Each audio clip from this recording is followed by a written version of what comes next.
नमस्कार, मैं हूं अंजना ओम कश्यप और ब्लैक एंड व्हाइट में आपका स्वागत है। नमस्कार, मैं हूं अंजना 2.0 और मेरी तरफ से भी खबरों के इस विश्लेषण में आपका स्वागत है। आज सबसे पहले उस मुलाकात का विश्लेषण करेंगे जो दुनिया भर में हेडलाइंस बन चुकी है। ये मुलाकात है भारत के प्रधानमंत्री नरेंद्र मोदी और रशिया के राष्ट्रपति व्लादिमीर पुतिन के बीच की। और इस मुलाकात पर सबसे ज्यादा किसी की नजर होगी तो वो देश है अमेरिका। डोनाल्ड ट्रंप ने जब भारत पर दबाव बनाने के लिए 50% टैरिफ लगाया तो उन्होंने सोचा कि भारत रशिया से दूरी बना लेगा, लेकिन दूरी बनाना तो दूर की बात है, भारत और रशिया के संबंधों में और भी एक गर्मजोशी देखी गई है। और चाइना में राष्ट्रपति पुतिन और प्रधानमंत्री मोदी के बीच द्विपक्षीय वार्ता हुई। पुतिन ने प्रधानमंत्री मोदी का 10 मिनट इंतजार भी किया, उन्हें अपनी कार में ले गए और इसी कार में लगभग 45 मिनट तक उनकी बातचीत चली। चाइना के सोशल मीडिया पर भी इस मीटिंग की चर्चा हो रही है और इसे क्लोज डोर कार डिप्लोमेसी कहा जा रहा है। इसके बाद आपको डोनाल्ड ट्रंप के सलाहकार पीटर नवारो के बारे में बताएंगे, शायद जिन्हें भारत विरोधी एजेंडा चलाने का काम सौंप दिया गया है। पहले ट्रंप हर रोज भारत को लेकर कोई बयान दे रहे थे, अब यह काम पीटर नवारो कर रहे हैं। अब उन्होंने बिना भारत के आंतरिक ढांचे को समझे हुए बेतुका बयान दिया है, जिसे लेकर नया विवाद शुरू हो गया है। उनका कहना है कि रशिया से कच्चा तेल खरीदने की कीमत तो भारत के आम लोग चुका रहे हैं, लेकिन इससे फायदा सिर्फ भारत के ब्राह्मण्स को हो रहा है, उन्होंने लिखा है, यानी ब्राह्मणों को हो रहा है। इसके बाद आपको चाइना में हुई एससीओ समिट में भारत की बहुत बड़ी कूटनीतिक जीत के बारे में बताएंगे। एससीओ के बैठक के बाद जारी घोषणा पत्र में पाकिस्तान के प्रधानमंत्री शहबाज शरीफ के सामने ही पहलगाम में हुए आतंकी हमले की कड़े शब्दों में आलोचना की गई, जो पाकिस्तान के लिए फजीहत की तरह है। जबकि इससे पहले जून में हुई रक्षा मंत्रियों की बैठक के दौरान एससीओ के घोषणा पत्र में पहलगाम हमले का जिक्र नहीं था। आज एससीओ के सदस्यों को सोचना होगा कि उन्होंने पाकिस्तान जैसे आतंकी देश को इस संगठन का सदस्य क्यों बनाया है। और मेरी एआई वर्जन, आज आपके पास कौन सी खबर है? आज मैं लोगों के बीच लोकप्रिय हो रही इंटरमिटेंट फास्टिंग के बारे में बताऊंगी। लोगों को लगता है कि वजन कम करने और स्वास्थ्य ठीक करने का यह अच्छा तरीका है, लेकिन एक नई स्टडी में पता चला है कि इंटरमिटेंट फास्टिंग से दिल की बीमारियों का खतरा बढ़ सकता है। तो आज की सबसे बड़ी खबर जिसके साथ हम शुरुआत कर रहे हैं, एससीओ के मंच से चीन ने अमेरिका के वर्चस्व को सीधी चुनौती दी है और अब शायद वो होने वाला है जिसकी आशंका हर कोई जता रहा था। चाइना के राष्ट्रपति शी जिनपिंग ने कहा है कि अब समय आ गया है जब दुनिया के वर्ल्ड ऑर्डर को बदला जाना चाहिए और एक ऐसा नया वर्ल्ड ऑर्डर बनाना चाहिए जिसमें दुनिया की ताकत को कुछ देशों तक केंद्रित ना रखकर इसे सभी देशों में बराबरी से बांटा जा सके। राष्ट्रपति शी जिनपिंग का यह बयान वैश्विक राजनीति में कैसे उथल पुथल मचा सकता है, यह मैं आपको बड़ी स्क्रीन पर जाकर दिखाना चाहती हूं। अब तक दुनिया के वर्ल्ड ऑर्डर को अगर आप देखते और समझते रहे हैं तो हमेशा महाशक्तियों की बात होती थी और बाकी देश उनके इस तरफ या उस तरफ अलाइन होते थे। भाई ये बड़ा देश इसके साथ हम हो लिए, भाई ये बड़ा देश इसके साथ हम हो लिए। अमेरिका दुनिया में शक्ति का केंद्र बने रहना चाहता है। अब तक दुनिया में जो वर्ल्ड ऑर्डर है उसमें अमेरिका के वर्चस्व को वैसी चुनौती कभी नहीं मिली जैसी आज मिल रही है। अब रशिया, चाइना, भारत के रिश्ते सहज होने से वैश्विक राजनीति में यूनिपोलर वर्ल्ड का दबदबा खत्म हो रहा है। यूनिपोलर वर्ल्ड का मतलब है कि अब ऐसा नहीं होगा कि एक ही देश राजा की तरह इस दुनिया को अपने हिसाब से चलाता रहे। अब दुनिया की राजनीति में मल्टीपोलर वर्ल्ड का दबदबा बन रहा है जिसमें कोई अकेला देश पूरी दुनिया पर हावी नहीं हो सकता है। इससे पहले देखा जाता था कि महाशक्तियों के तौर पर यूनाइटेड स्टेट्स ऑफ अमेरिका है तो यूएसएसआर, जिसका दबदबा माना जाता था कि एक उस तरफ तो एक इस तरफ, और यहीं से सारे देश ये तय करते थे कि वो अमेरिका के साथ अलाइन करना चाहते हैं या वो यूएसएसआर के साथ अलाइन करना चाहते हैं। लेकिन सदियां बीती, परिस्थितियां बदली और आज ना वो जज्बात है, ना वो तौर है, ना वो तरीका है। हर देश चाहता है स्ट्रेटेजिक ऑटोनॉमी अपनी विदेश नीति में, और इस विदेश नीति में रणनीतिक अगर स्वतंत्रता चाहिए तो उसका ये फैसला जो देश हित में होगा वो खुद लेगा और ये तय करेगा कि उसको किस देश से कितना रिश्ता रखना है और कैसे अपने देश को हित को देखना है। अमेरिका दुनिया में शक्ति का केंद्र बने रहना चाहता है और ऐसे में China, Russia, Bharat multipolar world की मांग करते हुए एक ट्रॉयका बनाते हुए दिखाई दे रहे हैं, जिसमें अगर आप देखिए तो अकेला देश पूरी दुनिया पर अब हावी नहीं हो सकता और इस बार के एससीओ समिट ने इस पर अपनी मुहर पूरी तरह से लगा दी है। आप इन तस्वीरों को देखिए जिनमें भारत के प्रधानमंत्री नरेंद्र मोदी, रशिया के राष्ट्रपति व्लादिमीर पुतिन और चीन के राष्ट्रपति शी जिनपिंग के रिश्तों में एक नई सहजता नजर आ रही है। वैसे कूटनीति की दुनिया में तस्वीरों का बहुत महत्व होता है और ये तस्वीरें भी उन्हीं में से एक है जिनमें आप देख रहे हैं, चाहे व्लादिमीर पुतिन हो या फिर शी जिनपिंग जिनसे जाकर पीएम मिलते हैं, एक चर्चा हो रही है। ये तस्वीरें उन्हीं में से एक है जिनमें रशिया, भारत और चाइना का एक सिचुएशन ट्रायंगल दिख रहा है। हम बार बार आपको इसीलिए कह रहे हैं ये सिचुएशन ट्रायंगल है जिसमें भारत ये जानता है कि उसे अपने रिश्ते किस तरह से मनूवर करने हैं अन्य देशों के साथ और कैसे, कौन सी छवि कब विश्व के सामने रखनी है।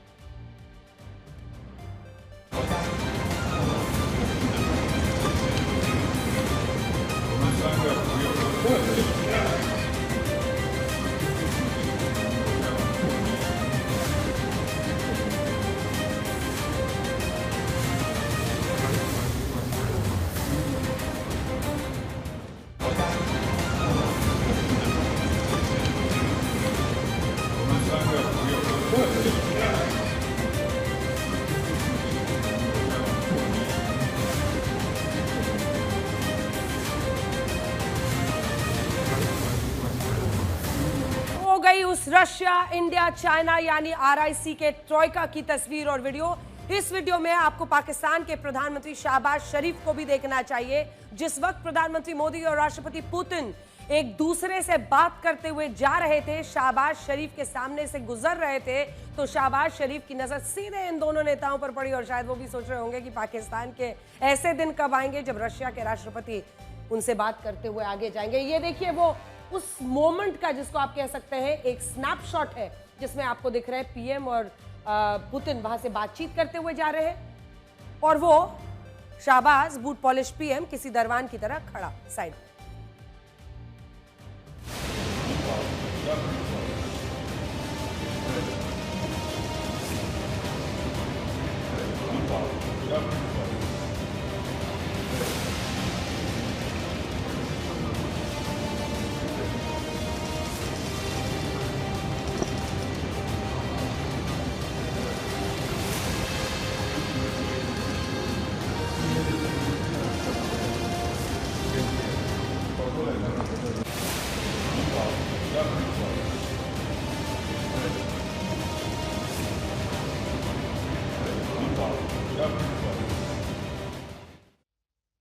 वैसे इन तस्वीरों को भी आपको आज ब्लैक एंड व्हाइट में देखना ही चाहिए। एक तरफ प्रधानमंत्री मोदी और राष्ट्रपति पुतिन एक दूसरे का हाथ पकड़कर इस समिट में आ रहे हैं और दूसरी तरफ आप देखिए पुतिन से हाथ मिलाने को बेचैन शाहबाज दिख रहे हैं। ये देखिए, ये वाली पहली तस्वीर है और दूसरी तस्वीर वो है और दूसरी तरफ शाहबाज एक ग्रुप फोटो के बाद राष्ट्रपति पुतिन के साथ हाथ मिलाने के लिए बेचैन देख रहे हैं। लेकिन ऐसे देखिए वो आगे बढ़ते चले जाते हैं और यहां पर पीएम के साथ वो आगे बढ़ते हुए दिखाई दे रहे हैं।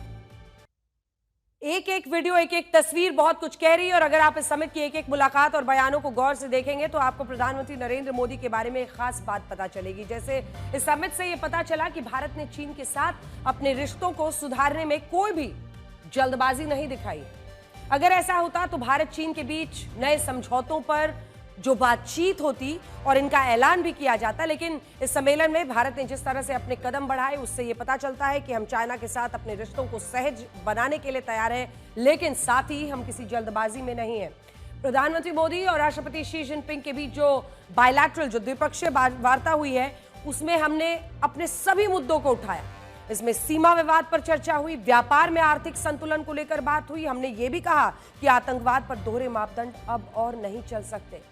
हमारी सबसे बड़ी जीत यह है कि एससीओ समिट में जॉइंट डिक्लेरेशन में पहलगांव आतंकी हमले की कड़े शब्दों में निंदा की गई और इसकी एक कॉपी मैं भी अपने साथ ले आई हूं जो मैं आपको दिखाना चाहती हूं।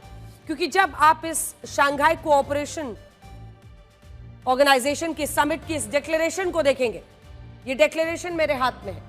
कई बार आपको सतही तौर पर लोग बातचीत करते हुए सुनाई देंगे, वो बारीकियों में जाते नहीं हैं, लेकिन हम ब्लैक एंड व्हाइट में एक एक डॉक्यूमेंट को पढ़ते हैं और इसी डॉक्यूमेंट में जब आप दूसरे हिस्से पर जाते हैं तो यहाँ साफ शब्दों में पहलगाम। याद रखिए, इससे पहले जब विदेश मंत्रियों की, रक्षा मंत्रियों की बैठक हुई थी जिसमें राजनाथ सिंह भी गए थे, उस वक्त चूंकि पहलगाम आतंकी हमले को डिक्लेरेशन में नहीं डाला गया, भारत ने उस पर हस्ताक्षर नहीं किए।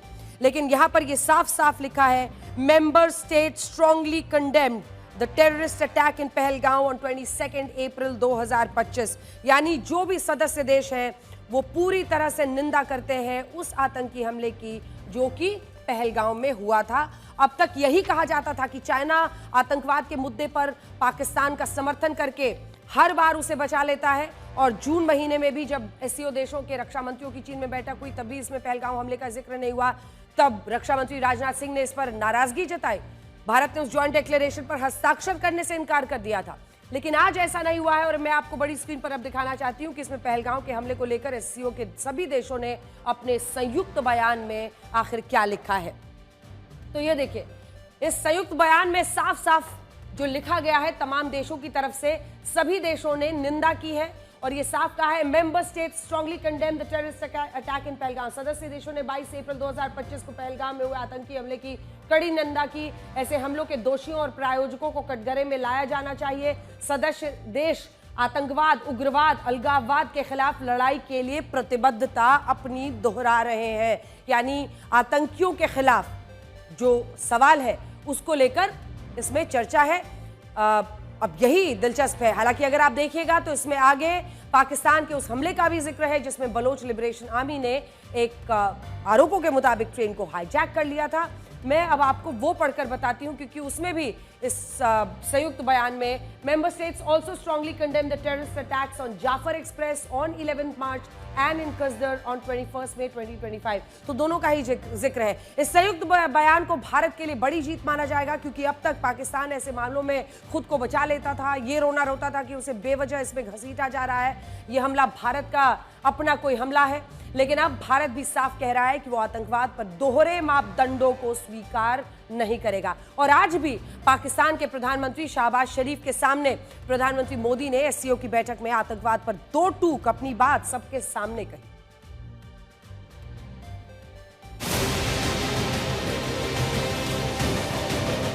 हाल ही में हमने पहलगाम में टेररिज्म का बहुत ही घिनौना रूप देखा।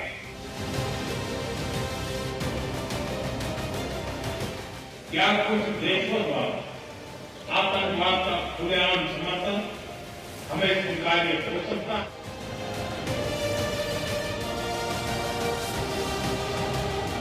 आतंकवाद पर कोई भी डबल स्टैंडर्ड स्वीकार्य नहीं होंगे। हमें मिलकर आतंकवाद का हर रंग में, हर रूप में विरोध करना होगा। आतंकवाद सिर्फ किसी देश की सुरक्षा ही नहीं, बल्कि पूरी मानवता के लिए एक साझा चुनौती है।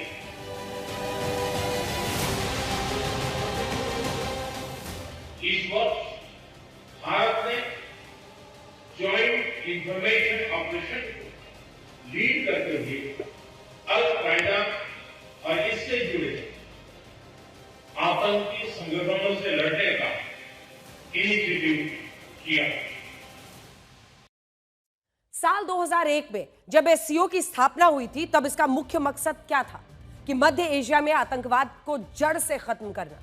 लेकिन आज की तारीख में विडंबना यह है कि अब आतंकवाद का पालन पोषण करने वाला पाकिस्तान ही इस एससीओ का स्थायी सदस्य देश बनकर बैठा है। और इसीलिए आज एससीओ देशों को सोचना होगा कि अगर वो आतंकवाद के खिलाफ है तो वो पाकिस्तान के खिलाफ क्या कदम उठा रहे हैं। और ये तो वो मुल्क है ना जो खुद ही कहता है कि हाँ, हमने कभी अमेरिका के लिए, कभी इनके लिए, कभी उनके लिए आतंकवाद को पाला पोसा। उनके अनेकों प्रधानमंत्रियों ने इस बात को ऑन एयर कबूला है, यानी कैमरे के सामने कबूला है। ऐसा देश सदस्य बना हुआ है और मकसद एससीओ का आतंकवाद का खात्मा। हाल ही में पेंटागन के एक पूर्व अधिकारी ने पाकिस्तान के army chief general Asim Munir को सूट बूट वाला उसामा बिन लादेन बताया था, और आज भी चाइना के एससीओ समिट में आसिम मुनीर सूट बूट में उनके पीछे पीछे घूम रहा है। और बहुत सारे लोग मजाक में ये लिख रहे हैं कि आसिम मुनीर शहबाज शरीफ के पीछे से कोई खेला ना कर दे और तख्ता पलट ना हो जाए, इसीलिए शहबाज शरीफ आजकल आसिम मुनीर को अपने साथ ही लेकर घूमता है। अब आपको बड़ी स्क्रीन पर यह दिखाते हैं कि वैश्विक राजनीति में कूटनीतिक कारपूल के क्या मायने होते हैं, क्योंकि आज ये चर्चा बहुत है और पूरे विश्व में इसकी चर्चा हो रही है। ये तस्वीर जो आज आई, जिसमें ये शुरुआत इस बात से हुई, प्रधानमंत्री नरेंद्र मोदी ने ये पोस्ट किया और ये तस्वीर डाली जिसमें कार में एक साथ प्रधानमंत्री नरेंद्र मोदी और व्लादिमीर पुतिन राष्ट्रपति रशिया के दिख रहे हैं। एससीओ की बैठक के बाद द्विपक्षीय वार्ता के लिए राष्ट्रपति पुतिन और मैं एक साथ एक गाड़ी में अपने होटल तक आए। राष्ट्रपति पुतिन के साथ बातचीत काफी ज्ञानवर्धक रही है। देखिए, आज पीएम ने इस तस्वीर के साथ ये पोस्ट किया और इसी के साथ पूरे विश्व में एक चर्चा शुरू हो गई। एससीओ की बैठक के बाद प्रधानमंत्री मोदी और राष्ट्रपति पुतिन के बीच द्विपक्षीय वार्ता होनी थी और इस दौरान राष्ट्रपति पुतिन चाहते थे कि प्रधानमंत्री मोदी उन्हीं के साथ उनकी कार में बैठकर होटल तक जाएं। हालांकि यहां राष्ट्रपति पुतिन पहले ही बाहर आकर अपनी गाड़ी में बैठ गए थे, इसीलिए उन्होंने अगले 10 मिनट तक प्रधानमंत्री मोदी के बाहर आने का इंतजार किया और ये कहा कि वो प्रधानमंत्री मोदी के साथ ही वहां से रवाना होंगे। इसके बाद जब प्रधानमंत्री मोदी बाहर आए तो दोनों नेताओं ने एक ही गाड़ी से उस होटल तक का सफर तय किया जहां उनकी बैठक होनी थी। बड़ी बात यह है कि होटल पहुंचने के बाद भी दोनों नेताओं ने 45 मिनट तक इस गाड़ी में बैठकर एक दूसरे से बात की, जिसे अब दुनिया भारत और रशिया की क्लोज्ड डोर कार डिप्लोमेसी कह रही है। तो क्लोज डोर कार डिप्लोमेसी क्या होती है, इस पर आज चर्चा पूरे देश में हो रही है। सोशल मीडिया पर हर कोई इसको अपने अपने एक तरीके से इंटरप्रेट कर रहा है। इस गाड़ी को राष्ट्रपति पुतिन का चलता फिरता किला भी कहते हैं, जिसे भेदना लगभग नामुमकिन है। इस कार का नाम है ऑरस सेनेट लिमोजीन और ये एक मेड इन रशिया कार है, जिसे खास तौर पर राष्ट्रपति पुतिन की सुरक्षा को ध्यान में रखते हुए बनाया गया है। इसका वजन 6200 किलोग्राम है, जो एक हाथी के वजन से भी ज्यादा है। इसकी कुल लंबाई 7 मीटर है। इसकी अधिकतम स्पीड 249 किलोमीटर प्रति घंटा है। इसे दुनिया की सबसे सुरक्षित गाड़ियों में से एक माना जाता है और इसका कारण यह है कि इसे बैलिस्टिक प्रोटेक्शन दिया गया है। बैलिस्टिक प्रोटेक्शन का मतलब यह है कि ये गाड़ी ग्रेनेड और केमिकल हमलों को भी झेल सकती है और इसमें जो शीशा लगा है वो 6 सेंटीमीटर मोटा है, जिससे गोलीबारी का भी इस पर असर कम होता है। इसके अलावा इसमें जो fire suppression system, emergency exits और mini command and control system लगा है, वो इस कार को चलता फिरता किला बना देता है। इस कार के जिस पीछे वाले हिस्से में राष्ट्रपति पुतिन और प्रधानमंत्री मोदी बैठे थे, उसमें रिक्लाइनिंग सीट्स है और फ्रिज का तमाम इंटीरियर्स के इंतजाम है और इसे चलता फिरता एक दफ्तर भी माना जाता है पुतिन के लिए, क्योंकि वो अपने ऑफिस का काम भी इसमें करते हैं, जो कामकाज उनका रहता है रोज का। आज इसी कार में दोनों की चर्चा हुई है। पिछले साल राष्ट्रपति पुतिन ने उत्तर कोरिया के सुप्रीम लीडर किम जोंग उनको ये गाड़ी तोहफे में दी थी और अब उन्होंने प्रधानमंत्री मोदी को भी इस कार में बिठाया और रशिया में ऐसा कहते हैं कि राष्ट्रपति पुतिन अपनी इस मेड इन रशिया कार को बहुत पसंद करते हैं और इसकी खूब चर्चा करते हैं। तो ये तस्वीर जरूर देखें जिसमें वो किम जोंग उन के साथ इस कार पर पूरी राइड के लिए निकले हुए। सोचिए, एक तरफ अमेरिका के राष्ट्रपति डोनाल्ड ट्रंप ये सोच रहे थे कि वो भारत पर 50% टैरिफ लगाएंगे, इससे भारत पर दबाव बनेगा, शायद भारत रशिया से दूरी बना लेगा। लेकिन एससीओ समिट में प्रधानमंत्री मोदी और राष्ट्रपति पुतिन के बीच मजबूत रिश्ते और आपसी सहयोग साफ नजर आया और इसी के साथ जो अमेरिका हमेशा एक महाशक्ति की छवि अपनी बनाकर पूरे विश्व में रखना चाहता है, उस छवि को कम से कम एक चुनौती मिलती हुई दिखाई दे रही है। सबसे बड़ी बात यह कि आज फिर से प्रधानमंत्री मोदी ने राष्ट्रपति पुतिन से यह कहा कि वो यूक्रेन युद्ध में शांति के पक्षधर है। जी हां, भारत बार बार कहता है, पुतिन के सामने कहता है कि भारत शांति का पक्षधर है और इस युद्ध का समाधान शांति से निकालना चाहिए, जबकि अमेरिका कहता है कि ये मोदी का युद्ध है। कठिन से कठिन परिस्थितियों में भी भारत और रूस हमेशा कंधे से कंधा मिलाकर चले हैं।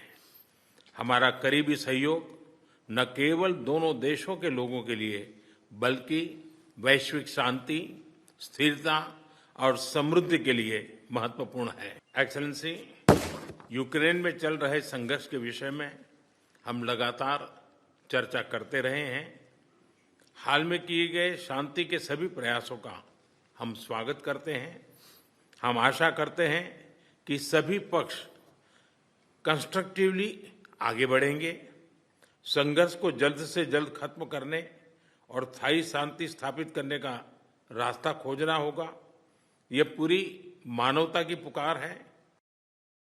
प्रधानमंत्री मोदी और राष्ट्रपति पुतिन की इन तस्वीरों को आज अमेरिका के राष्ट्रपति डोनाल्ड ट्रंप ने जरूर देखा होगा और ये हम इसलिए कह रहे हैं क्योंकि अब से कुछ देर पहले राष्ट्रपति ट्रंप का एक लंबा चौड़ा बयान आया है।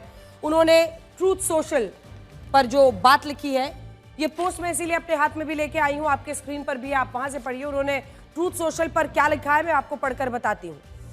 प्रधानमंत्री राष्ट्रपति डोनाल्ड ट्रंप ने लिखा है कि जो बात बहुत कम लोग समझते हैं वो ये है कि हम बहुत कम बिजनेस करते हैं इंडिया में, लेकिन वो हमसे बहुत सारा बिजनेस करते हैं। हम उनके सबसे बड़े क्लाइंट हैं, लेकिन हम उनको बेचते बहुत कम हैं। और अभी तक ये वन साइडेड रिलेशनशिप रहा है। वो ये बताने की कोशिश कर रहे हैं कि अमेरिका इस रिलेशनशिप में अपना सब कुछ दे रहा है, लेकिन इंडिया ने नहीं दिखा। हम उनके सबसे बड़े क्लाइंट बन गए, लेकिन वो हमारे साथ व्यापार बहुत कम करते हैं। ऐसे में यही वजह है कि हमने ये टैरिफ्स लगाए हैं, और अभी तक भारत ने जो हमारे ऊपर टैरिफ्स लगाया है और हमारा जो बिजनेस है उसको लेकर भी उन्होंने बता चल के ये अब ये कह रहे हैं ये वन साइड टोटल डिजास्टर रहा है। वो इसको वन साइडेड रिलेशनशिप का एक टोटल डिजास्टर बना रहे हैं, भारत और अमेरिका के रिलेशनशिप को। और फिर उसके बाद से उन्होंने ये तमाम बातें आज पोस्ट की हैं। तो जाहिर तौर पर एससीओ के समिट का और उसके बाद उन तस्वीरों को देखने के बाद ये सब कुछ उनसे उनके पोस्ट पर डाला गया है। इससे पहले राष्ट्रपति ट्रंप के ट्रेड एडवाइजर पीटर नवारो, आपने इनका नाम लगातार हम ब्लैक एंड व्हाइट में आपको बता रहे हैं। देखिए इस शख्स के बैकग्राउंड को समझिए, कौन है ये आदमी। ये डोनाल्ड ट्रंप का ट्रेड एडवाइजर है, नाम पीटर नवारो। और पीटर नवारो ने अपना एक अलग ऑफेंसिव खोल रखा है। वो सीधा भारत पर, भारत की स्थिति पर, भारत के प्रधानमंत्री पर डायरेक्ट अटैक कर रहे हैं। क्योंकि अभी तक आपने देखा होगा कि डोनाल्ड ट्रंप प्रधानमंत्री नरेंद्र मोदी के खिलाफ कुछ भी सीधा बोलने से बच रहे हैं, बल्कि पिछली बार भी जब उन्होंने फिर से सीज फायर का श्रेय लिया था तब उन्होंने टेरिफिक मैन कहा था मोदी को, यानी प्रशंसा की थी पीएम की। लेकिन पीटर नवारो वो शख्स है जो डोनाल्ड ट्रंप के ट्रेड एडवाइजर है, और इन्होंने सारा बेड़ा उठा रखा है भारत के प्रधानमंत्री के खिलाफ, भारत के खिलाफ बोलने का। अब नई कड़ी में देखिए कि इनका जहर कैसे निकल रहा है। पीटर नवारो ने भारत का विरोध करने के चक्कर में सारी हदें पार कर दी। अब वो एक नई दलील लेकर आए हैं। उस दलील में क्या है? उनका कहना है कि रशिया से कच्चा तेल खरीदने की कीमत तो भारत के आम लोग चुका रहे हैं, लेकिन इससे फायदा सिर्फ भारत के ब्राह्मण्स को हो रहा है, ब्राह्मणों को हो रहा है। सुनिए पहले। यहां हो सकता है कि पीटर नवारो ने भारत के प्रभावशाली एलीट क्लास के अमीर लोगों को परिभाषित करने के लिए ब्राह्मण शब्द का इस्तेमाल किया हो, क्योंकि अगर आप इसके बारे में रिसर्च करेंगे तो बॉस्टन ब्राह्मण्स नाम से कुछ शब्द वहां पर मशहूर है अमेरिका में, जिसका तात्पर्य यह होता है कि पारंपरिक रूप से जो एलीट लोग हैं उसके लिए इस्तेमाल किया गया है। लेकिन ये शब्द आया कहां से है? इसके बावजूद उनके इस बयान को सुनकर ऐसा ही लगता है कि वो भारत के लोगों को उकसाने की कोशिश कर रहे हैं, और इसके पीछे उनकी कोई खास रणनीति हो सकती है। वो डायरेक्टली यहाँ के एलीट अमीर लोग लिख सकते थे, लेकिन उन्होंने ब्राह्मण शब्द ही क्यों इस्तेमाल किया? ऐसा तो है नहीं कि ब्राह्मण शब्द कहीं दूसरे देश से पनपा हुआ या निकला हुआ शब्द है। जो भी इस शब्द के इतिहास को समझता है वो ये जानता है कि भारत के वर्ण व्यवस्था के आधार पर, कास्ट सिस्टम के आधार पर ब्राह्मण्स का ये हुआ था, और शायद इसी वजह से बॉस्टन ब्राह्मण्स और इस तरह के शब्द का प्रचलन हुआ, जहां पर एलिटिस्ट लोगों के लिए इन शब्दों का इस्तेमाल कुछ देशों ने शुरू किया। जैसे आप देखेंगे रंगभेदी बहुत सारे शब्द हैं जिनका इस्तेमाल कई मुल्कों में होता है, चाहे उस देश में वो लोग रहे हो नहीं रहे हो, लेकिन कुछ रंगभेदी शब्द विश्व में आमतौर पर इस्तेमाल किए जाते हैं। लेकिन ऐसा नहीं है कि उससे उनका जो मूल देश है जहां से वो शब्द निकला है वो बदल जाता है या उसका अर्थ बदल जाता है। सिर्फ 2 दिन पहले 29 अगस्त को पीटर नवारो ने भारत पर रशिया के काले धन को सफेद करने का आरोप लगाया था, और उसमें उन्होंने पीएम की ये तस्वीर लगाई थी, जो तस्वीर आज हम लेकर आए हैं। अब आप कनेक्शन समझेंगे। इसमें उन्होंने प्रधानमंत्री मोदी की एक धार्मिक तस्वीर को पोस्ट किया था। देखिए वो एक ट्रेड एडवाइजर है, वो ट्रेड एडवाइजर है डोनाल्ड ट्रंप के, और ऐसे में उनके पास तस्वीरों की कोई कमी तो रही नहीं होगी प्रधानमंत्री की डालने के लिए, लेकिन उन्होंने ये तस्वीर ही क्यों चुनी? ये तस्वीर कन्याकुमारी के विवेकानंद, ये पिछले दिनों के उनका जो एक पूरा थ्रेड हमने आपको दिखाया था ना उनके एक्स के पोस्ट का, उसमें आखिरी पोस्ट में 9वें पोस्ट में उन्होंने ये तस्वीर डाली थी। ये तस्वीर दरअसल कन्याकुमारी के विवेकानंद रॉक मेमोरियल की थी, जहां 31 मई 2024 को लोकसभा चुनाव के नतीजों से पहले प्रधानमंत्री मोदी ने साधना की। पीटर नवारो चाहते थे तो वो टैरिफ के मुद्दे पर कोई भी तस्वीर लगा सकते थे। उन्होंने चुना इसे, जिसमें प्रधानमंत्री मोदी एक हिंदू संत और साधु जैसे नजर आते हैं। तो एक तरफ टैरिफ पर पहले प्रधानमंत्री मोदी की एक धार्मिक तस्वीर पोस्ट करना और अब ब्राह्मण शब्द का इस्तेमाल करना यह बताता है कि शायद पीटर नवारो के दिमाग में जरूर कुछ ऐसा चल रहा है जिससे वो भारत के लोगों को उकसाना चाहते हैं। यह बात सही है कि अमेरिका में पढ़े लिखे अमीर हिंदू भारतीयों के लिए ब्राह्मण शब्द का इस्तेमाल होता है। वहां 1861 में पहली बार एक नॉवेल में बॉस्टन के अमीर हिंदू और ब्राह्मण लोगों के लिए बॉस्टन ब्राह्मण्स शब्द का इस्तेमाल किया गया था। लेकिन यह भी उतना ही सच है कि भारत में अगर आप किसी से यह कहेंगे कि रशिया से कच्चा तेल खरीदकर ब्राह्मणों को फायदा पहुंचाया जा रहा है, तो वो तो बाकी जातियों के लोग यही समझेंगे कि अगड़ी जाति के लोग अपना मुनाफा कमा रहे हैं और इससे पूरे देश में जातिगत तनाव बढ़ सकता है, जबकि इसमें जातियों का कोई लेना देना है ही नहीं। पीटर नवारो हर रोज एक नई दलील ढूंढ कर लाते हैं, लेकिन आज मैं आपको कुछ ऐसा बताना चाहती हूं जिससे आपको यह पता चलेगा कि मुनाफाखोरी असल में किसे कहते हैं। और इसके लिए आपको मेरे साथ बड़ी स्क्रीन पर चलना होगा। पिछले हफ्ते अगर आप देखेंगे, देखिए ये तमाम जानकारियां आपके लिए इसलिए जरूरी है क्योंकि जब भी ऐसे कोई एक व्यक्ति दूसरे देश से भारत के खिलाफ लगातार एक तस्वीर, एक प्रोपेगेंडा चला रहा है, तो सच विश्व के सामने आना चाहिए, आपके सामने आना चाहिए। पिछले एक हफ्ते में अमेरिका के वित्त मंत्री स्कॉट बेसेंट ने अपने एक बयान में यह कहा कि यूरोप की जिन कंपनियों से यूक्रेन अपने युद्ध के लिए अमेरिकी हथियार खरीद रहा है, उन हथियारों से राष्ट्रपति ट्रंप को 10% का कमीशन मिलता है। आपने सही सुना, फिर से पढ़ के बताती हूं। पिछले हफ्ते अमेरिका के वित्त मंत्री हैं ये साहब स्कॉट बेसेंट, उनका ये बयान है कि यूरोप की जिन कंपनियों से यूक्रेन युद्ध के लिए अमेरिकी हथियार खरीद रहा है, उन हथियारों से राष्ट्रपति ट्रंप को 10% कमीशन मिलता है। शब्द बा शब्द जो उनका बयान है, हम आपको पढ़कर सुना रहे हैं। वो ये भी कहते हैं कि यूक्रेन ने अमेरिका से 8,82,000 करोड़ रुपए के नए हथियार खरीदने की इच्छा जताई है और अगर ये डील फाइनल हो जाती है तो राष्ट्रपति ट्रंप को इस डील से 10% यानी 88,000 करोड़ रुपए का कमीशन मिलेगा और यह पैसा सरकार को टैक्स में मिलने वाले पैसों से अलग होगा। सोचिए, मुनाफा कौन कमा रहा है? मुनाफा कमाना या मुनाफाखोरी तो इसे कहते हैं। राष्ट्रपति ट्रंप खुद एक युद्ध से घिरे देश को हथियार बेचकर कट मनी ले रहे हैं, यह ऐसा उनका वित्त मंत्री कह रहे हैं। लेकिन उन्हीं के ट्रेड एडवाइजर हमें यह सिखाते हैं कि भारत को क्या नहीं करना चाहिए और क्या करना चाहिए, और भारत में रशिया से कच्चे तेल का फायदा ब्राह्मण्स को हो रहा है। देखिए, एक बात तो भारत ने एससीओ के समिट से साफ साफ कह दी है कि अपनी डिप्लोमेसी में हम अपनी स्वायत्तता को सबसे ऊपर रखेंगे। अमेरिका भारत पर जितने भी आरोप लगा रहा है उसमें कोई दम नहीं है और यही वजह है कि भारत को लेकर अमेरिका की नीति और उसके बयान दिन और रात की तरह बदलते रहते हैं। जिस वक्त एससीओ की बैठक में प्रधानमंत्री मोदी, राष्ट्रपति पुतिन मोदी और राष्ट्रपति शी जिनपिंग की तस्वीरों को पूरी दुनिया लाइव देख रही थी, उस वक्त शायद अमेरिका को भी एहसास हुआ होगा कि वो भारत के रूप में अपने एक बड़े साझेदार को इस भीड़ में खो सकता है। भारत में मौजूद यूएस एम्बेसी ने सोशल मीडिया पर यह पोस्ट डाला कि अमेरिका और भारत की साझेदारी 21वीं सदी में नई ऊंचाइयां छू रही है।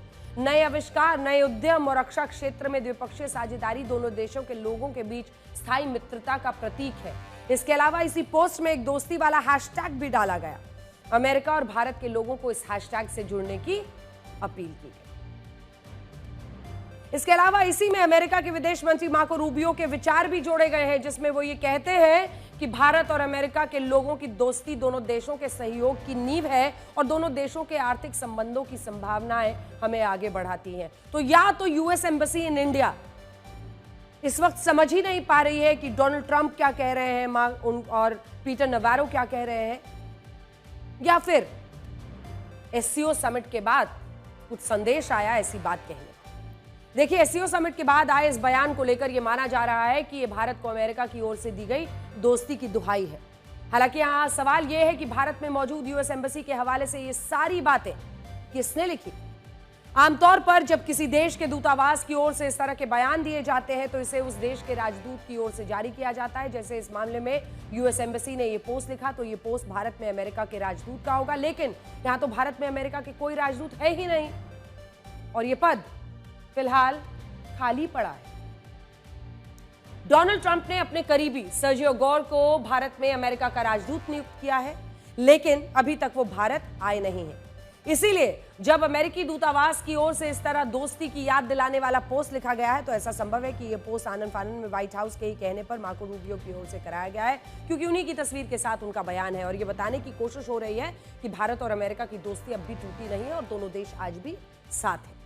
हालांकि आपको यह भी बता दें, आज हमें अमेरिका के पूर्व विदेश मंत्री हेनरी किसिंगर का वो बयान आ रहा है जिसमें उन्होंने कहा था, और पिछले दिनों इसकी बहुत चर्चा हो रही है। हेनरी किसिंगर लिखते थे ये अमेरिका के बारे में, it may be dangerous to be America's enemy but to be America's friend is fatal. यानी अमेरिका का दुश्मन होना तो खतरनाक हो सकता है, लेकिन अमेरिका का दोस्त होना ज्यादा घातक है। हालांकि इस बात को कभी मत भूलिए कि भारत के विदेश मंत्रालय ने यह कहा है कि हम अपने मल्टीपोलर रिलेशंस में विश्वास करते हैं, कोई हमारा स्थायी दोस्त स्थायी दुश्मन नहीं है, और हम इंडो यूएस स्ट्रेटेजिक पार्टनरशिप में भी भरोसा रखते हैं। देखिए, एक तरफ अमेरिका है जो भारत के साथ अपने रिश्तों को मजबूत बता रहा है, और दूसरी तरफ चीन है जो ये कह रहा है कि अब भारत और चाइना के रिश्ते शानदार होने वाले हैं। 31 अगस्त को जब प्रधानमंत्री मोदी और चाइना के राष्ट्रपति शी जिनपिंग के बीच द्विपक्षीय वार्ता हुई, तब इसमें राष्ट्रपति शी जिनपिंग ने यह कहा कि अब चाइना और भारत की साझेदारी ऐसी होनी चाहिए कि ड्रैगन और हाथी मिलकर डांस करें।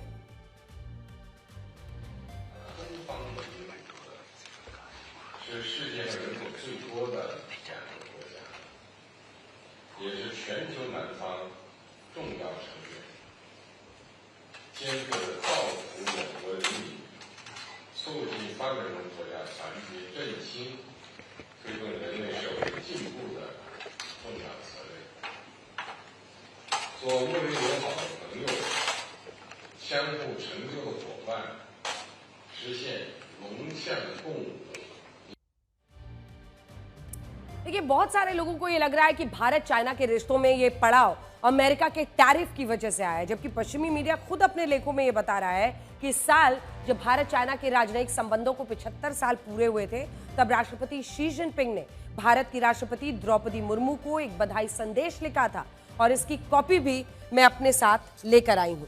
क्योंकि देखिए,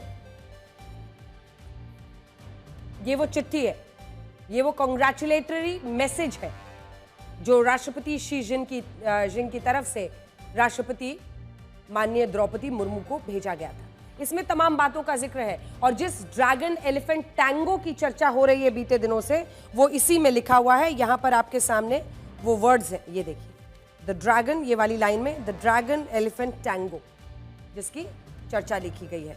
शी जिनपिंग की तरफ से ये कांग्रेचुलेटरी मैसेज है जो कि भारतीय राष्ट्रपति द्रौपदी मुर्मू को 75वें एनिवर्सरी पर दोनों इंडिया चाइना डिप्लोमेटिक रिलेशंस पर भेजा गया है, और इसी में ये शी जिनपिंग की तरफ से पहले राष्ट्रपति द्रौपदी मुर्मू को आया है, और उसके बाद से ये चर्चा की शुरुआत हुई है।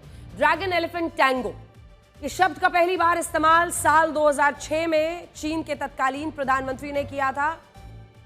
उस वक्त चाइना ने बताना चाहता था कि दोनों देशों की मानव सभ्यता हजारों साल पुरानी है, और इसीलिए दोनों देशों के बीच ड्रैगन और एलिफेंट वाली साझेदारी होनी चाहिए।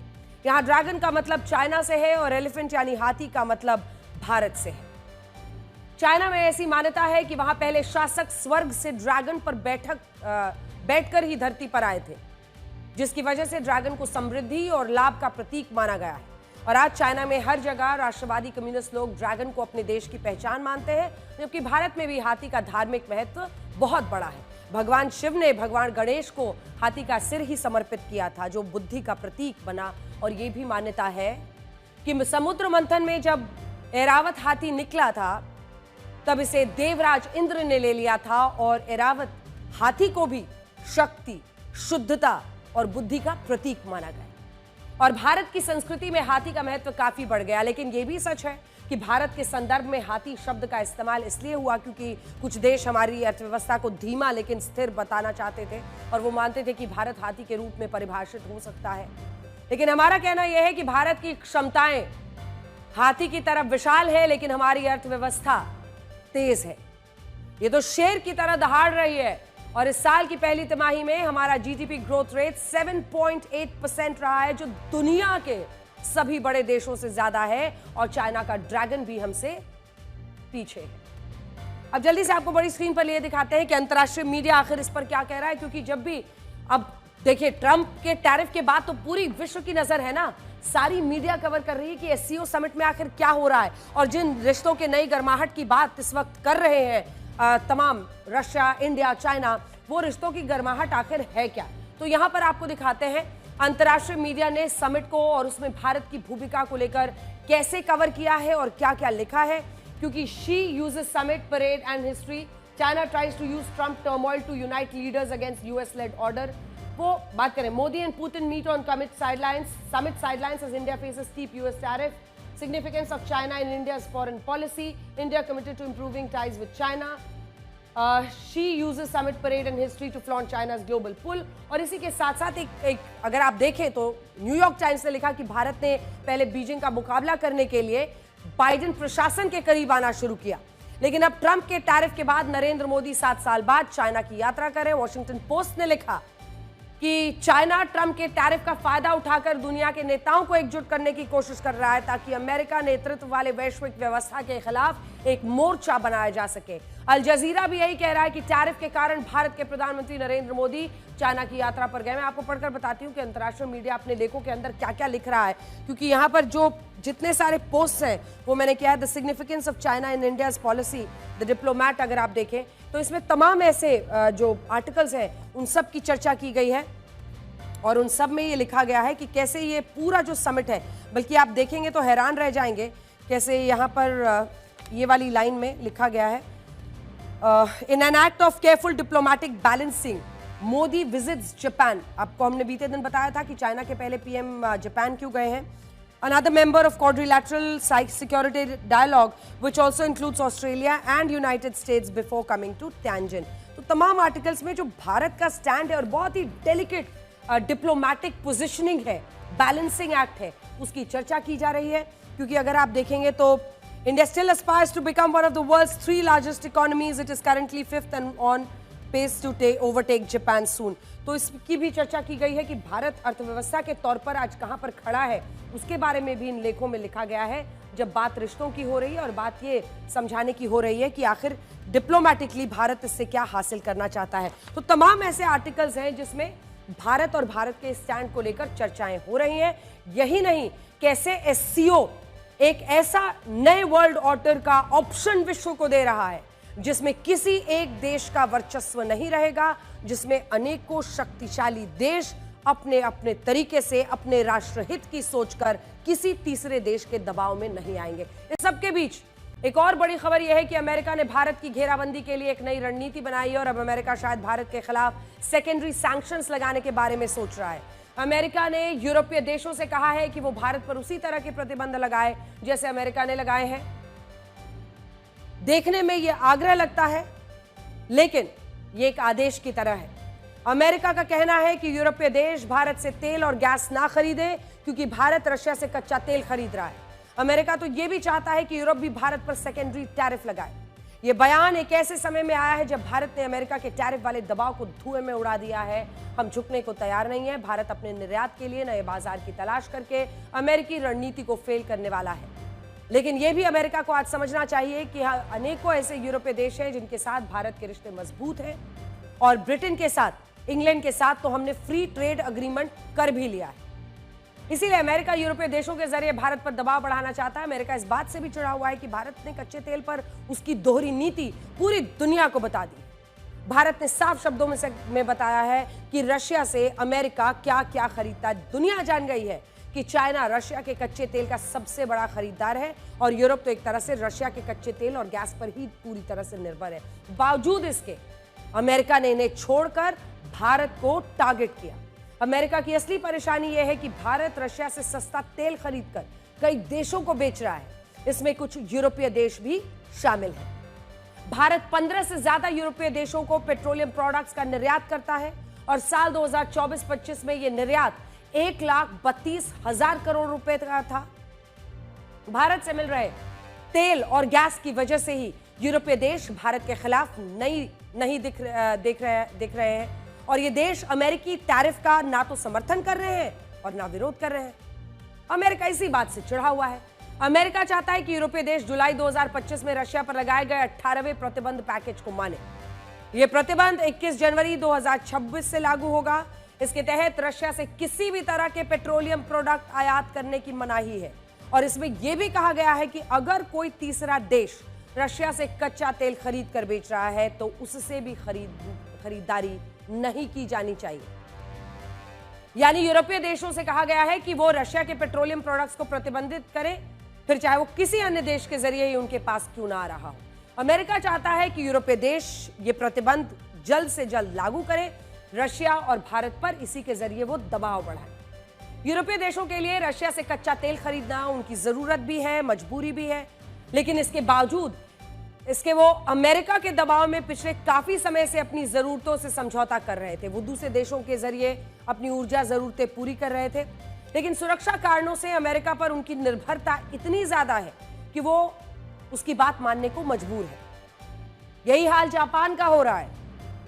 अमेरिका अब जापान पर दबाव बना रहा है। अमेरिका ने जापान पर ज्यादा से ज्यादा अमेरिकी चावल खरीदने का दबाव बनाया, लेकिन जापान ने ऐसा करने से फिलहाल मना कर दिया है। उसकी वजह यह है कि अगर अमेरिकी चावल जापान के बाजारों में आया तो जापान के किसान सड़क पर आ जाएंगे।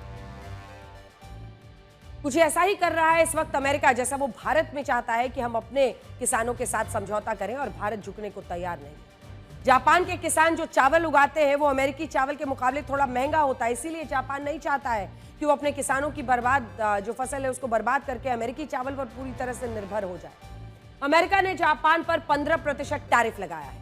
बढ़े हुए टैरिफ को लेकर जापान और अमेरिका के बीच व्यापार समझौतों पर बातचीत चल रही है। इस दौरान अमेरिका ने जापान पर अमेरिकी चावलों का आयात बढ़ाने का दबाव बनाया है। जापान टैरिफ फ्री कोटा के तहत दुनिया भर से 7,70,000 टन चावल आयात करता है। चावलों के कुल आयात में अमेरिका की हिस्सेदारी करीब 35% थी। दोनों देशों के बीच जुलाई 2025 में एक समझौता हुआ कि अमेरिकी चावलों का आयात 35 से बढ़ाकर 75% तक किया जाएगा। अमेरिका चाहता है कि जापान कोटा के तहत जितनी मात्रा यानी 7,70,000 टन से अलग हटकर भी अमेरिका से चावल आयात करे। अमेरिका जापान पर ज्यादा से ज्यादा चावल आयात करने की मांग कर रहा है। अमेरिका की नई डिमांड सुनने के बाद जापान ने टैरिफ टॉक को फिलहाल रोक दिया। टैरिफ को लेकर अमेरिकी अधिकारियों से बातचीत करने वाले जापानी अधिकारियों की यात्रा भी फिलहाल रद्द कर दी गई है।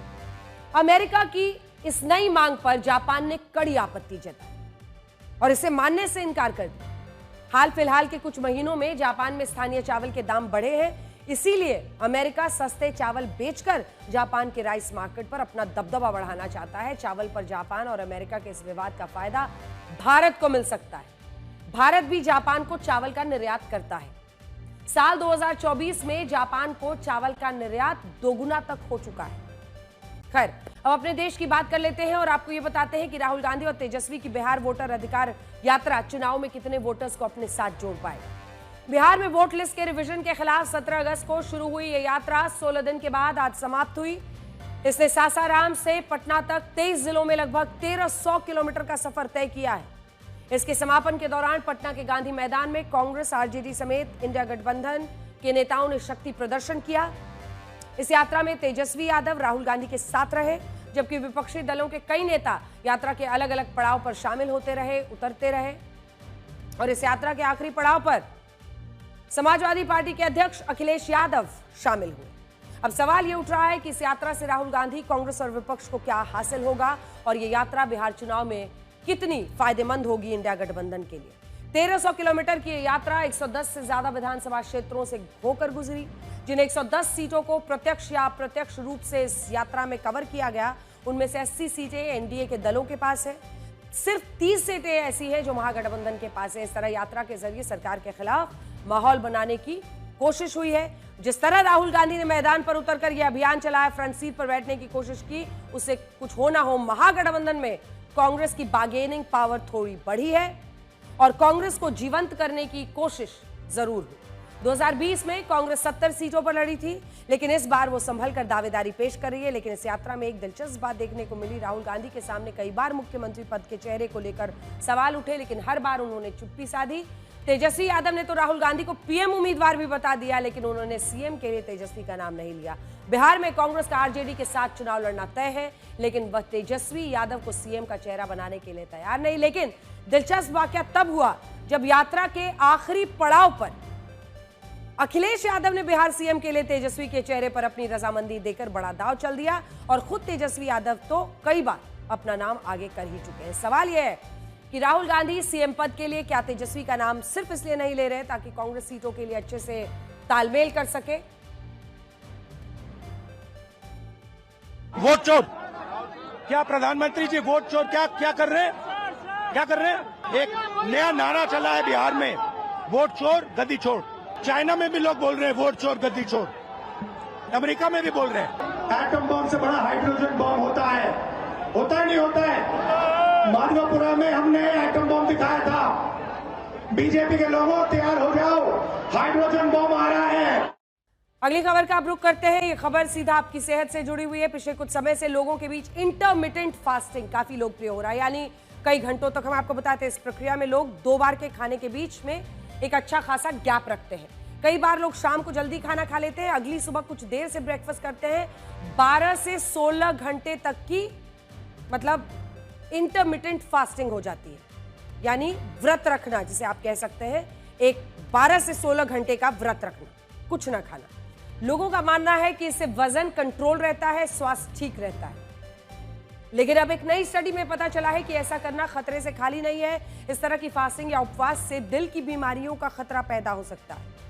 ये study diabetes and metabolic syndrome नाम के जर्नल में प्रकाशित की गई है, जिसमें 9000 लोगों पर किए गए एक नए सर्वे में इंटरमिटेंट फास्टिंग के असर की जांच की गई, जिसमें पता चला कि जो लोग 16 घंटे की फास्टिंग करते हैं उनमें 12 से 14 घंटे की फास्टिंग करने वाले लोगों की तुलना में हृदय संबंधी जो बीमारियां हैं उनसे मरने का खतरा 135%, 135% तक बढ़ जाता है। हालांकि इस आंकड़े को एकदम सटीक नहीं माना जा सकता, लेकिन यह स्पष्ट है कि इंटरमिटेंट फास्टिंग से खतरा तो बढ़ा है। इसीलिए जो लोग लंबे समय तक या कहें कि वर्षों तक इस प्रक्रिया का पालन करते हैं उन्हें थोड़ा सतर्क रहना चाहिए, क्योंकि 16 घंटे की फास्टिंग में खाने का समय मात्र 8 घंटे रहता है। इसी अवधि में लोग कुछ भी खाते पीते हैं। कुछ लोग तो खाने की अवधि 8 घंटे से ही खत्म कर देते हैं और उसके बाद 16 घंटे वो कुछ नहीं खाते हैं। कई स्टडीज में ये माना गया है कि इस तरह की फास्टिंग से वजन कम हो सकता है, इंसुलिन सेंसिटिविटी में सुधार हो सकता है, रक्तचाप कम हो सकता है, लिपिड प्रोफाइल बेहतर हो सकती है, ब्लड शुगर लेवल्स कंट्रोल हो सकता है। ये धार्मिक उपवास की परंपराओं से काफ़ी मेल खाता है, इसका पालन करना भी आसान है। लेकिन इसके कई नुकसान भी हैं। इसमें शरीर में पोषक तत्वों की कमी, ज़्यादा भूख लगना, चिड़चिड़ापन, सिर दर्द, डायबिटीज़ वाले लोगों में लो ब्लड शुगर की समस्या हो सकती है, और बुजुर्ग या लंबी बीमारी से जो लोग परेशान हैं उनके लिए कमजोरी। यानी एक ही उपाय है, आप थोड़ा थोड़ा खाएं और आप इंटरमिटेंट मतलब आप बीच बीच में खाते रहें। इंटरमिटेंट फास्टिंग नहीं, इंटरमिटेंट ईटिंग करें। इंटरमिटेंट फास्टिंग सभी के लिए एक जैसा समाधान नहीं है, अलग अलग लोगों पर इसका प्रभाव अलग अलग होता है। ये बहुत ज़रूरी है। देखिए, अगर आप पूरी तरह से डिनर मिस कर रहे हैं, फास्टिंग कर रहे हैं 16 घंटे, हालांकि मृत्यु के आंकड़ों के साथ इसका संबंध सटीक अभी नहीं है। ये फास्टिंग कुछ लोगों को मेटाबॉलिक फायदे दे सकती है, लेकिन कुछ लोगों के लिए नुकसानदायक भी हो सकती है। नई स्टडी जो सामने आया है उसमें एक्सपर्ट्स की सलाह जरूर लें, यही बताया जा रहा है। और हम भी आपसे यही कहेंगे कि इस तरह की कोई भी फास्टिंग करने से पहले अपना एक कंप्लीट टेस्ट प्रोफाइलिंग कराएं और एक्सपर्ट की सलाह के बाद ही इस तरह का फास्टिंग करें। और सिर्फ जीत ही महत्वपूर्ण नहीं है, पासों के खेल में शकुनी भले जीत गया हो, लेकिन इतिहास आज भी उसे कोसता ही है। नमस्कार।